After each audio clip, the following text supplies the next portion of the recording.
하나님 말씀 보겠습니다. 신약 성경 마태복음 24장 봅니다. 6절부터 14절까지 한 절씩 교독합니다. 난리와 난리 소문을 듣겠으나 너희는 삼가 두려워하지 말라. 이런 일이 있어야 하되 아직 끝은 아니니라.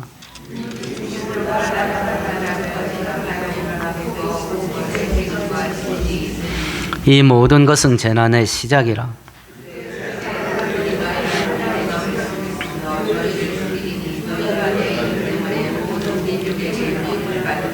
그때 많은 사람이 실족하게 되어 서로 잡아주고 서로 미워하겠으며 불법이 성함으로 많은 사람의 사랑이 식어지리라. 함께합니다. 이 선곡 복음이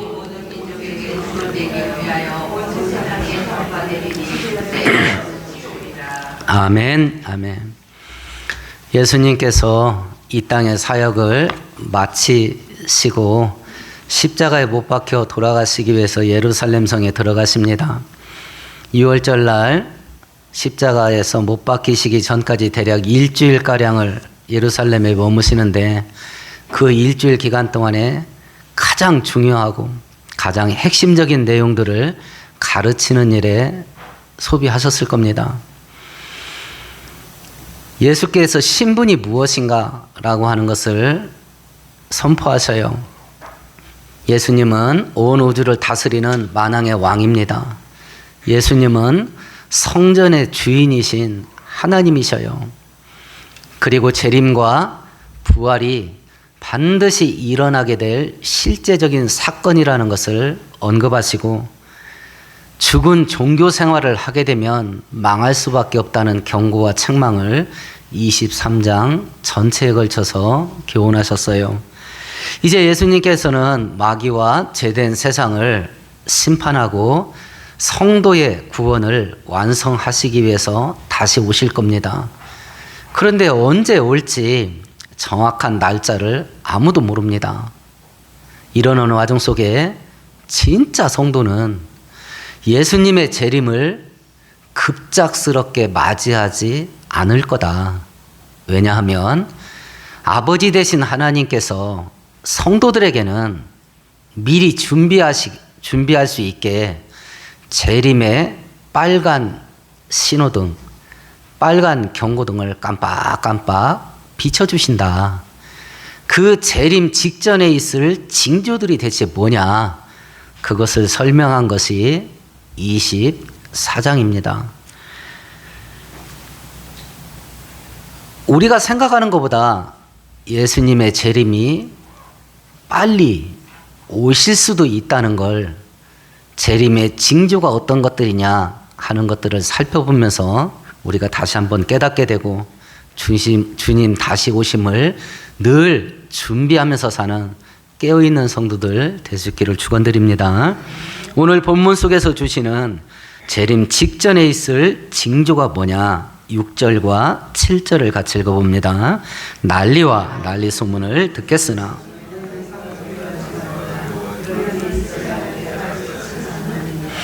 민족이 민족을, 나라가 나라를 대적하여 일어나겠고 난리와 난리 소문을 들을 거다. 난리 난리 난리 난리. 전쟁의 소문이 끊임없이 이어질 거다. 여기저기서 전쟁이 정신없이 터지는 때가 올 거다. 민족이 민족과 전쟁할 거다. 이것은 내분입니다. 같은 동족끼리 싸우는 겁니다. 우리 남한과 북한, 그리고 아프리카의 대부분의 지금 전쟁이 이 민족 간의 내분 전쟁입니다. 그런데 이것이 우리도 6.25 때 겪었습니다만 얼마나 살벌하게 진행되냐면, 같은 동족인데 자기하고 반대편에 서 있는 사람 씨를 말려요. 이거 보고 인종 청소라고 그럽니다. 아예 그냥 애나 어른이나 막 씨를 말려요. 그런 전쟁으로 진행되는 그런 민족과 민족의 전쟁, 나라와 나라의 전쟁입니다. 러시아와 우크라이나가 전쟁하고 중동과 이스라엘이 전쟁을 하고, 그리고 동아시아에서는 중국이 여기저기 전쟁의 위협을 만드는 이런 일들. 우리가 전쟁하면 어떤 걸 전쟁이라고 그림이 퍼뜩 떠올라요? 군대와 군대가 충돌하는 무력전쟁을 전쟁이라고 생각하기 쉬울 겁니다. 근데 지금은 전쟁의 형태가 달라졌어요. 과거의 전쟁은 무력전쟁이었고 땅 따먹기 전쟁이었습니다. 상대방 영토에 침략을 해서 이기는 자가 그 땅을 먹는 거예요. 지금은 이런 전쟁 거의 안 일어납니다. 지금 전쟁은 주로 경제전쟁이에요. 무역전쟁입니다. 화폐전쟁이에요. 돈전쟁. 금융전쟁입니다. 군사력 충돌은 최후수단이고요. 경제전쟁만 가지고도 웬만한 나라를 무너뜨릴 수 있습니다. 경제에 관심 있는 분들은 혹시 알고 있을지도 모르겠습니다.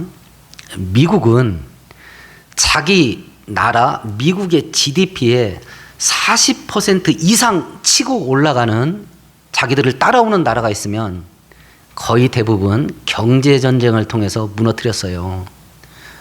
1991년도인가요? 소련이 해체됐습니다.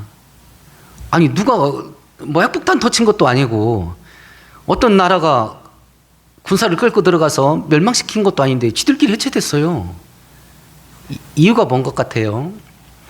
미국의 경제전쟁 때문이에요. 80년대 거의 10년 넘도록 기름값이 굉장히 낮았습니다. 경제가 화랑이 됐죠. 그때 소련이 기름과 가스 팔아가지고 나라가 떼부자가 됐습니다. GDP가 계속 올라갑니다.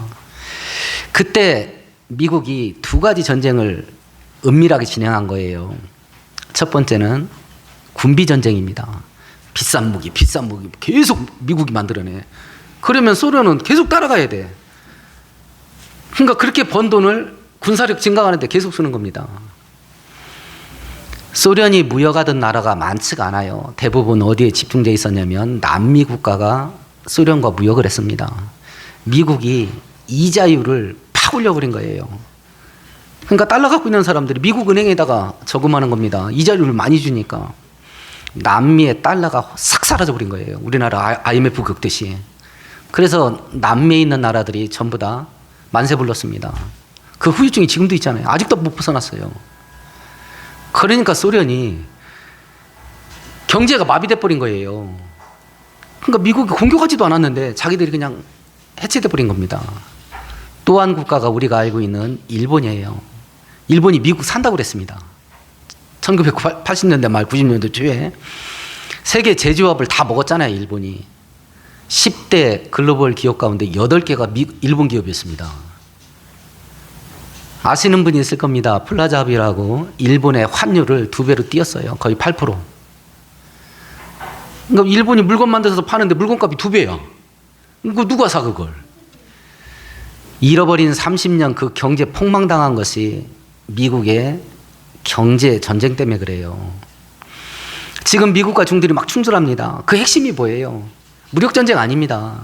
경제 전쟁이고 지금 진행됩니다. 중국의 군사 전략가인 차오량이라는 사람이 있습니다. 이 사람이 초안전이라고 하는 중국이 어떻게 세계 패권을 잡을 거냐 그 방법을 연구 논문으로 냈어요. 이것을 중국이 오래 전서부터 중국이 앞으로 어떤 방향으로 세계와 대결할 거냐 그 방법을 채용을 했어요. 초자는 초월하다, 뛰어넘다, 한자는 한계를 뛰어넘는 전쟁 방법이에요. 군사력을 동원하지 않습니까? 수단과 방법을 가리지 않고 우리가 이기면 된다. 그 책을 저도 읽었는데 대놓고 써놨어요. 우리가 패권을 잡음에 있어서 윤리, 도덕, 국가 간의 예의, 교양 필요 없다. 우리는 악해져야 된다. 그래야 세계 패권을 잡을 수 있다. 라고 하면서 군사력을 쓰지 않고 이길 수 있는 방법을 쭉 써놨는데 한 단어로 딱 요약하면 온갖 중상모략의 술수들이에요. 거기에 비열하고 아주 뭐 이렇게 가증한 저열한 방법들, 어때 우리가 이기는데 대놓고 써, 대놓고. 그 책에 대놓고 써놨어요. 우리는 제대로 악해져야 된다. 그걸 계명대 중국어과 교수인 이지용 교수가 중국의 초완전이라고 해서 또 그 가려진 것들을 밝혀내는 책을 썼어요. 그리고 거기에 우리가 어떻게 당했는지 써놨습니다. 그 책을 읽고 지금 좌파들이 하는 걸 딱 대비해 보면, 아, 얘네들이 중국에 당했구나 하는 것을 알 수 있을 거예요. 중국에 당했구나. 우리나라 당대표가 중국의 공무원 앞에 가서 하명하시옵소서 이러고 있잖아요. 공손하게 이렇게. 아, 당했구나 하는 걸 알게 될 겁니다. 미국이 사드 레이더 배치한다고 우리나라도 경제보복을 당했었죠. 국제전세를 연구하는 전문가들이 지금 우크라이나에서 전쟁이 터졌는데 향후에 가장 큰 규모로 전쟁이 어디서 터질 거냐라고 했을 때 거의 대부분 대만을 얘기합니다. 대만을. 중국은 2027년 안에 반드시 대만을 무력 침공할 거라고 예상을 해요. 왜 2027년이냐? 그때가 중국 인민해방군 창건 100주년이에요. 그리고 시진핑이 지금 세 번째 통치하고 있는데 세 번째 통치 기간 말기입니다. 근데 시진핑은 네 번째 하려고 하거든요. 그 중국의 주석 통치 기간 7년입니다. 지금 세 번째 하고 있고 네 번째 하려고 그래. 그게 27년이 마지막이에요. 그럼 자기도 네 번째 하려면 뭔가 실적이 있어야 될 거 아니야. 대만 통일처럼 중국인을 열광하게 하는 게 없어요. 그러니까 2027년에 할 거다. 여기까지는 거의 공통적으로 인정을 해요. 그러면 중국이 대만을 침공을 할 때 반드시 북한을 부추겨 가지고 남한을 공격하게 할 거다. 이유가 뭐냐? 중국이 대만을 공격하는데 가장 걸림돌 되는 게 한국에 주둔하고 있는 미군과 일본 오키나와에 주둔하고 있는 미군인데, 이 두 지역에 주둔하고 있는 미군의 발목을 잡아놔야 된다. 이쪽에 주둔하고 있는 미군들이 대만 전쟁터로 이 배치가 되면 중국이 이 전투를 승리하기가 쉽지가 않아요. 그러려면 북한을 부추겨 가지고 남한을 공격하게 하면 남한에 주둔하고 있는 미군은 발목이 잡힙니다.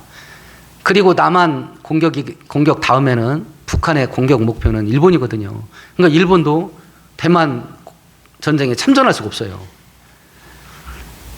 그런데 남한 전쟁은 전면전이 아닐 거다.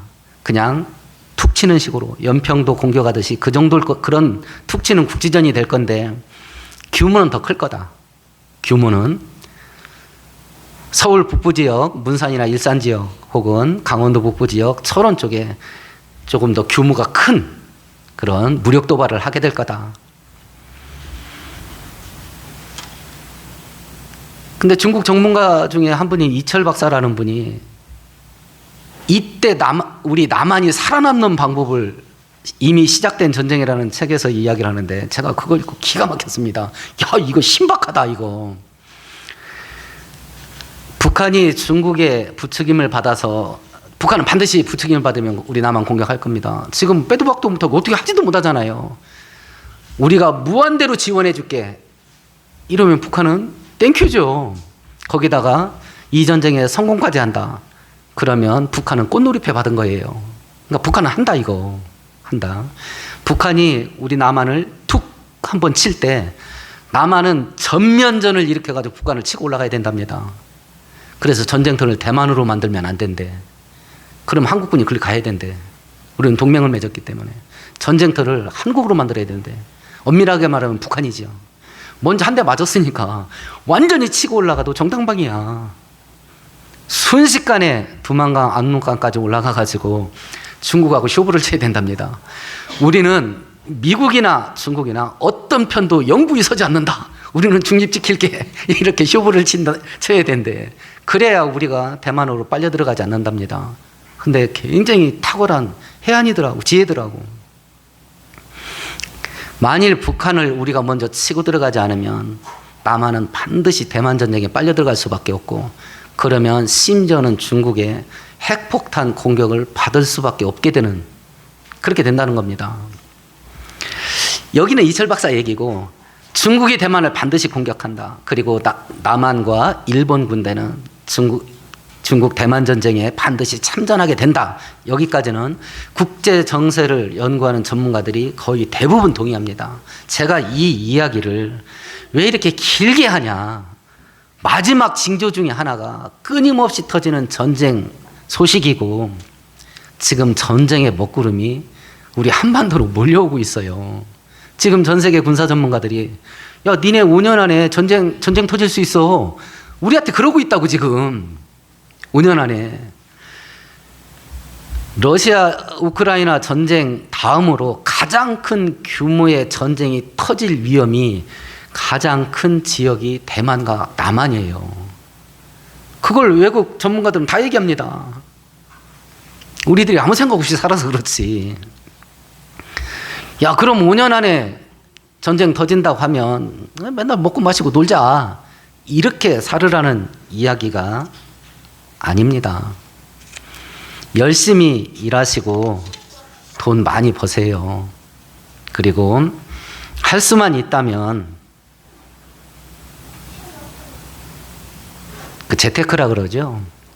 돈 관리도 잘 하셔서 집도 넓히고 좀 땅도 좀 사시고, 그렇게 될 때 저를 잊지 마세요. 부자 될 때 저를 잊지 마세요. 노후 준비도 하세요. 재수 없으면 우리 120살까지 살 수 있습니다. 엊그제 신문 보니까 구글에서 바이오나 생명공학 그리고 인공지능 이런 걸 통합을 해가지고 인간의 생명을 500년 연장하는 걸 연구하고 있다 갑니다. 아니 미친놈들이야. 아니 120년 사는 것도 재수 없으면 120년 산다가는 마당에 500살까지 늘려놓으면 어떡하라고 그래. 하여튼 그런 일들이 벌어져요. 그러니까 노후 대책하세요. 빚 없는 집 한 채와 매달 200만 원 고정 수입되는 준비를 해놓으면 기본적인 노후 준비가 된다 합니다. 할 수만 있으면 하세요.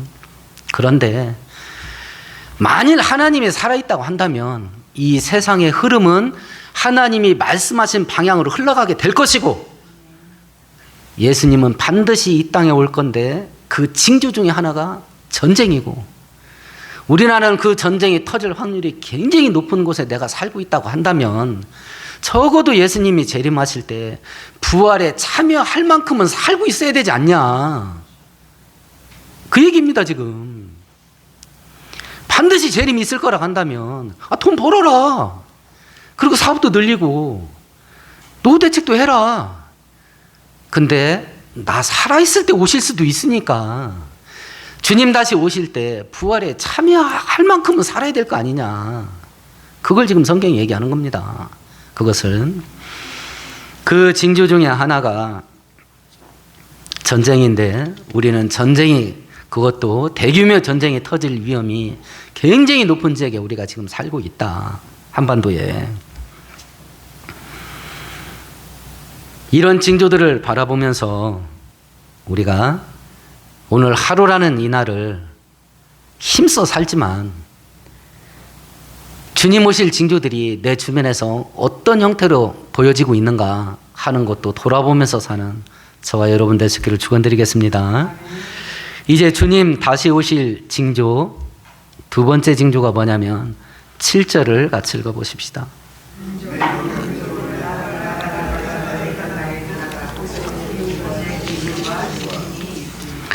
곳곳에 기근이 있게 된답니다. 기근은 비가 오지 않는 겁니다. 가뭄입니다. 이것을 다른 말로 좀 확대 해석하면 지구온난화, 그리고 기후재앙, 자연재앙, 이것으로 해석해도 무리는 없을 겁니다. 기후가 바뀌게 되면 그 파급되는 효과로 고통받는 것 이전에 바뀐 기후 그 자체 때문에 고통을 받습니다. 온도가 올라갑니다. 기후가 바뀐 것 때문에 온도가 올라갑니다. 날씨가 흐리고 비 안 오고 가뭄 드는 거 보셨나요? 가뭄 때는 어떻게 가뭄 들어요? 구름 한 점 없지요? 때 앞이십니다. 지구 온도가 점점 올라갑니다. 인도는 벌써 100명 이상 죽었답니다. 폭염으로. 가뭄이 되면 물이 없는 것 때문에 고통받습니다. 물이 없는 것 때문에. 아프리카 뉴스 보십니까? 몇 년째 비 안 오는 지역이 굉장히 많죠. 아침에 일어나서 물통 몇 개 들고 수십 킬로 걸어갑니다. 그 흙탕물을 또 몇 통 받아서 걸어서 집에 옵니다. 그러면 저녁이야. 이걸 매일 하는 거예요. 물 없는 것 때문에 고통을 받습니다. 물 없는 것 때문에. 태풍이 불어오는데 점점 세죠.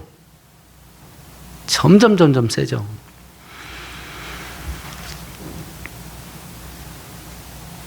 영구 동토층이라고 하죠. 시베리아. 땅이 몇천 년 동안 얼어 있어요. 시멘트예요. 그 위에다 도로 깝니다, 그냥. 그 위에다 그냥 집 집니다. 이게 녹아. 도로가 가라앉습니다. 아파트가 가라앉고 있어요. 이게 녹으니까. 근데 그 얼음 녹는 것 속에 뭐가 있다고 그러지요? 이산화탄소와 메탄가스가 녹아서 얼어서 얼음에 갇혀 있습니다. 이게 흘러나오는 거야. 지구가 점점 더 뜨거워집니다. 산불 한번 터지면 가스 터진 거하고 똑같이 산불이 나. 이게 녹아나오니까. 불이 안 꺼져. 거기에 또 바이러스가 몇백 년, 몇천 년 된 동물 시체에서 숨어있던 바이러스가 이제 녹아서 뿜어져 나옵니다. 코로나 사태 같은 이런 팬데믹이 이제 일상화된답니다. 이게 비가 오지 않고 기온이 올라가는 거 하나만으로도 인류 생존이 왔다 갔다 하는 이걸 지금 우리가 보고 있잖아요. 이걸 30년, 40년 전에 이런 현상들을 얘기했을 때 누가 믿겠어요? 이런 이야기를. 근데 지금은 우리가 피부로 느끼고 있잖아요. 피부로. 파급 효과가 있습니다. 성경에서 기근이 온다, 가뭄이 된다, 하늘이 닫혀서 비와 이슬이 내리지 않는다. 물 없는 것 때문에 겪는 고통, 뜨거운 것 때문에 겪는 고통을 이야기한 게 아닙니다. 성경에서 가뭄이 주는 고통의 핵심은 뭐냐면 식량이에요. 식량난. 비가 오지 않는 것 때문에 식량이 사라지는 겁니다. 식량이. 우리 성경 한 구절 찾아볼까요? 신명기 28장 한번 찾아보십시다.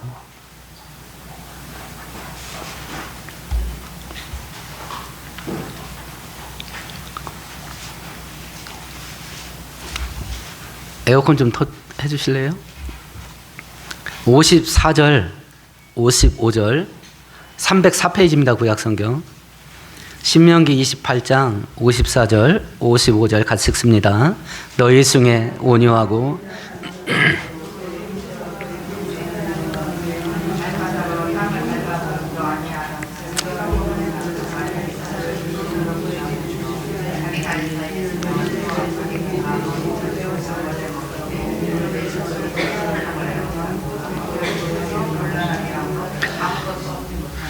식량이 사라집니다. 샌님 같은 아버지 남편이 여러 자식 중에 하나를 딱 잡았어요. 그리고 먹는 거야. 자기 아내도 굶어 죽을 지경이야. 나머지 새끼들도 굶어 죽을 지경이야. 그 남은 가족들이 이 아버지가 고기를 먹고 있는 것을 부러운 듯이 쳐다봐. 근데 이 고기를 먹고 있는 아버지가 남은 가족들을 쳐다보는데 미운 눈으로 쳐다본대. 눈 깔아. 어디다가 침을 흘려. 이런 마음으로 지 혼자 먹는데. 이런 마음으로. 전 세계 역사 가운데, 특별히 이스라엘 역사 가운데 이런 일들이 실제로 발생한 일들이 굉장히 많습니다. 중국의 고대 문서도 보면 이런 가뭄이 왔을 때 국가가 매자령을 내려줘요. 팔매자, 자녀자자. 자녀를 팔아도 된다. 노예로. 그래서 국가가 그냥 공식적으로 부모들이 양심의 가책 없이 편하게 가뭄을 이길 수 있게 매자령을 내립니다. 지금은 가뭄으로서 흉년이 돼서 먹고 살기 힘든 때니 자녀가 있는 자는 자녀를 팔아도 좋다. 이렇게 해서 국가에서 법으로 만들어준다니까. 그런 문서들이 발견돼요. 중국에서. 그러니까 마지막 징조가 뭐냐? 예, 비가 오지 않아서 기근되는 거 마지막 징조입니다. 그것이 만들어내는 파생 효과가 뭐냐면 식량난이에요. 식량난. 북한이 고난의 대행군이라고 말했던 90년대 3년 동안 300만 명 죽었다고 그러죠. 지금 이제 온갖 국제 제재를 받다 보니까 최근에 들어온 탈북자들이 전하는 소식에 의하면 벌써 북한은 아사가 시작됐답니다.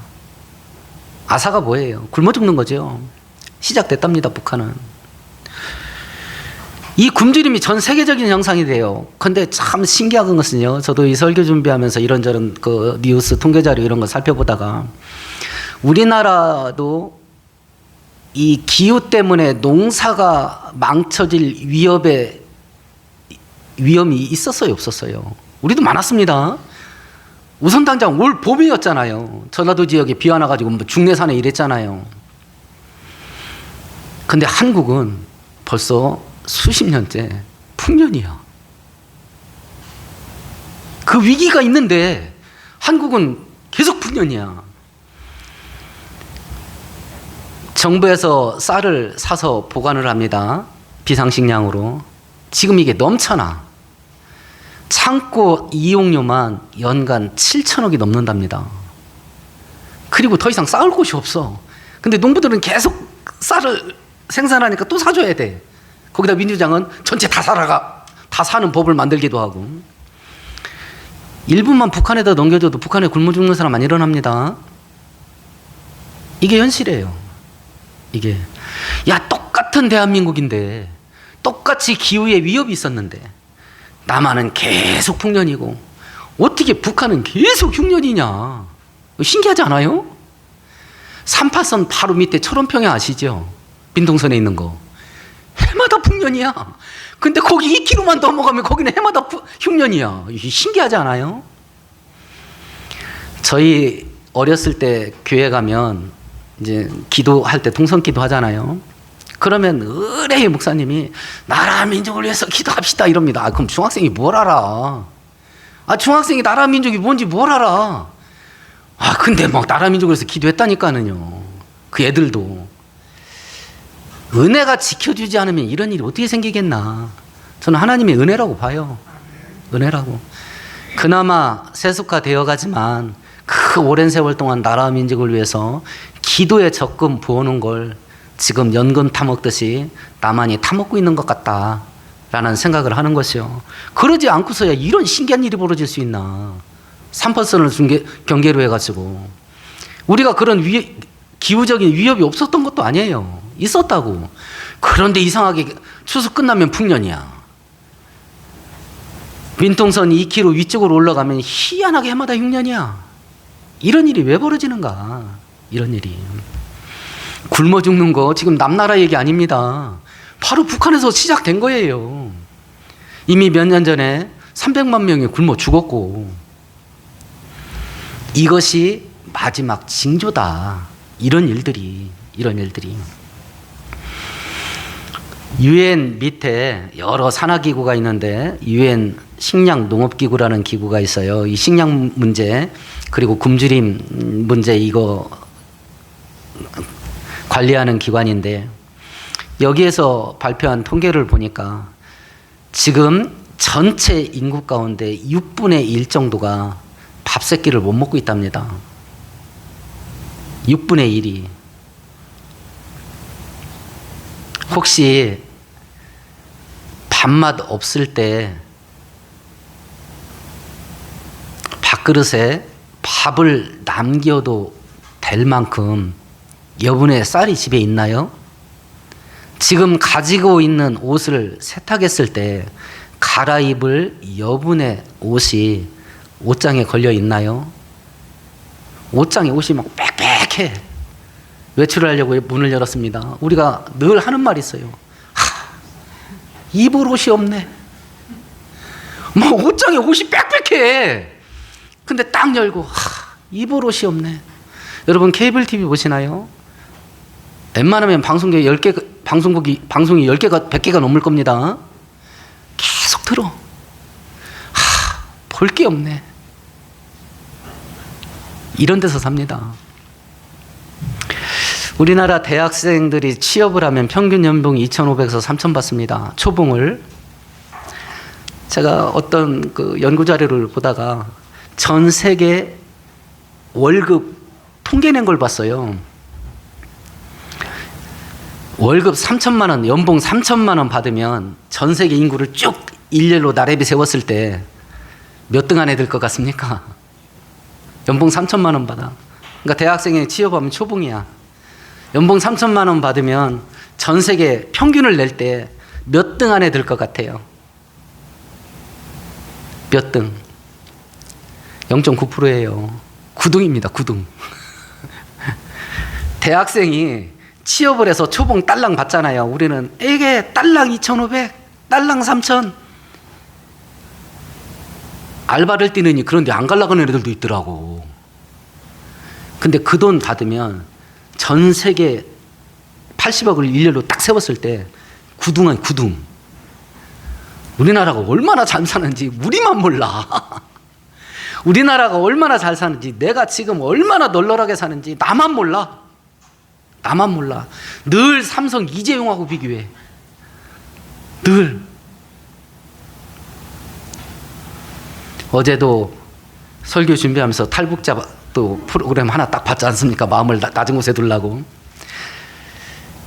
17살에 내려온 청년이 나왔어요.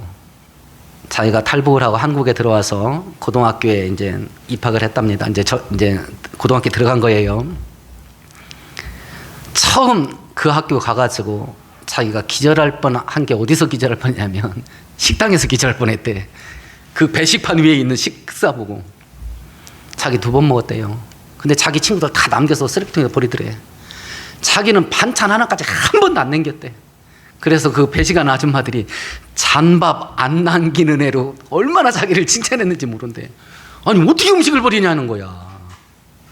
어떻게. 근데 자기 친구들은 다 버린대. 그리고 매점 가서 군것질한대.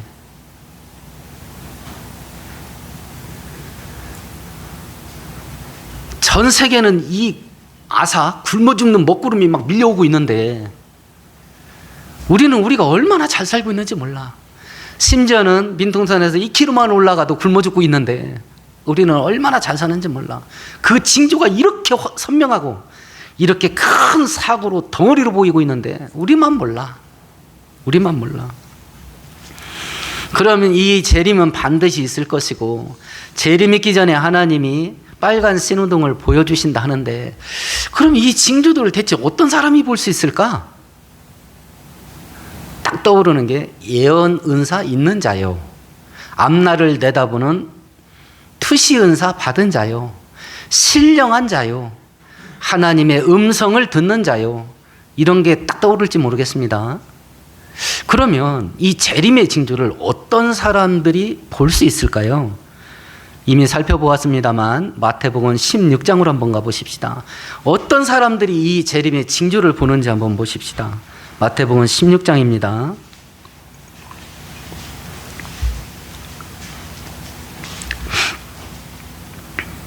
2절 3절 같이 읽습니다.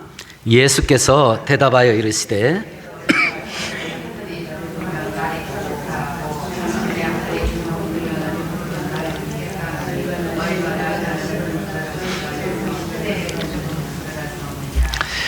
너희들이 저녁 때 붉은 노을이 진다. 아, 내일 날이 맑겠는데? 아침에 일어났더니 하늘이 흐리고 찌푸러져 있다. 오늘 비 올 수도 있겠는데? 그러지 않냐? 지금 이 사람이 한 행위가 뭐냐면 천기를 분별한 거야. 뭔 얘기인지 아시죠? 예수님이 그 얘기하는 거야. 하늘을 보고 분별했다 그래요. 천기를 분별했대. 하늘을 보고. 아니, 그러면서 어떻게 땅에서 벌어지는 현상을 보고 분별을 못하냐? 땅에서 벌어지는 일. 지금 24장에서 말하는 거예요. 지금 제가 앞으로 몇 주 동안 더 살펴보겠습니다만 계속 얘기합니다. 가짜 예수들이 많이 나타날 거다. 전쟁이 여기저기 터질 거다. 그리고 굶어 죽는 자들이 가뭄과 기근이 전 세계를 뒤덮게 될 거다. 지금 우리가 터지고 있는 거 보고 있잖아, 날마다. 텔레비전만 유심히 봐도 이 징조를 누구나 볼 수 있다. 스마트폰만 유심히 봐도 누구나 이 징조 볼 수 있다. 이 은사 문제가 아니다. 이게 신령한 능력이 있어야 되는 게 아니다. 세상 돌아가는 거 유익 있게 살펴봐라. 그러니까 하나님이 얼마나 감사해요. 그냥 세상 돌아가는 건 뉴스만 지그시 보고 있어도 된다니까. 이게 기술 발전이 무섭게 돼갑니다. 아마 요한계시록 시대가 벌컥 열리게 만드는 것은 기술이 될 겁니다. 그 선봉장은 기술이 될 거예요. 이 4차 혁명, 인공지능, 컴퓨터 이 발전이 어디까지 갈 거냐. 그리고 이 기술 발전이 요한계시록 시대로 이 세계를 어떻게 끌고 갈 거냐. 재림 직전에 전 세계의 모든 사람들에게 강제로 666이라는 표를 받게 한답니다. 아마 여러분들이 이 코로나 백신 맞으면서 야 그게 그거다라는 유튜브 방송 보신 분들도 혹시 있을지도 모르겠습니다.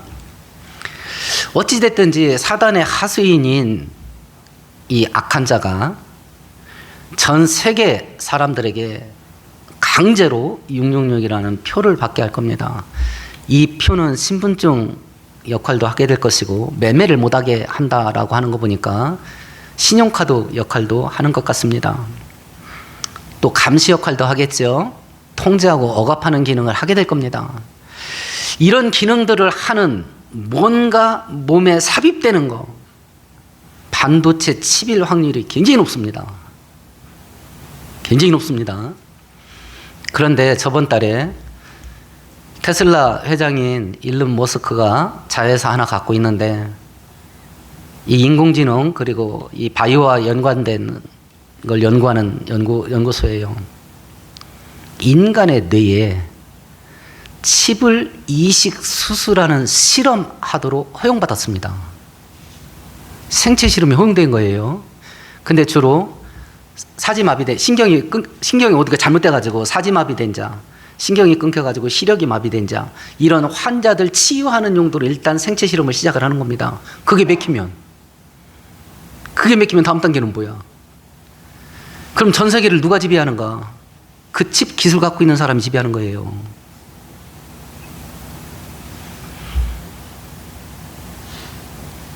이걸 심지 않는다. 우리가 코로나 때 백신 안 맞으면 어떤 불편을 겪고 있는지 알았잖아요. 내 금융 재산을 전부 동결시켜버려.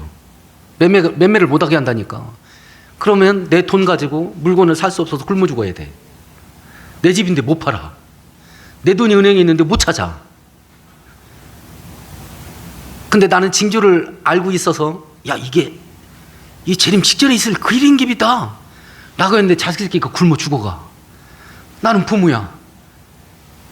눈물을 뿌리고 받을 수도 있잖아요. 내가 부모인데. 그 상태에서 야 이거 아빠가 딱 보니까 이거 666 맞는 것 같다 이거. 주님 곧 오니까 그냥 딱 굶어 죽어버리자. 이렇게 할 수 있겠습니까? 이렇게 할 수 있겠습니까? 근데 그 시대가 지금 오고 있는 거예요. 지금 그 시대가 오고 있다니까요. 하나님이 말씀하신 것이 지금 이 현실 내가 살고 있는 이 내 주변에서 어떤 형태로 진행되는가 보자 하는 마음, 관심만 가지고 세상 돌아가는 것만 지그시 보고 있어도 빨간 신호등이 보인다. 근데 실상은 아무 생각 없이 산다. 언제 이렇게 사냐? 재림이 임박한 이 위험한 때 이렇게 산다. 이 위험한 때에. 언제 이렇게 사냐? 내가 부활에 참여하지 못할 수도 있는데 그 위험한 때에 이렇게 산다. 그러면 지금은 내가 어떻게 해야 되겠냐 그럼?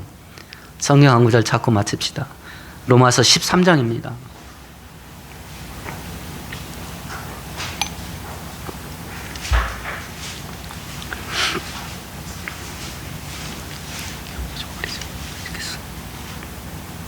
(11절) 같이 있습니다. 또한 너희가 이 시기를 알거니와 자다가 깰 때가 되었으니 이는 이제 우리의 구원이 처음 믿을 때보다 가까웠습니다. 이제 자다가 깰 때가 됐답니다. 눈 뜬 자는 보입니다. 깨어있는 자는 보입니다. 그러나 영적으로 잠자는 자 눈에는 이게 안 보일 겁니다. 그래서 지금은 깨어 있어야 됩니다. 오늘 말씀 생각하시면서 함께 동성으로 기도하십시다.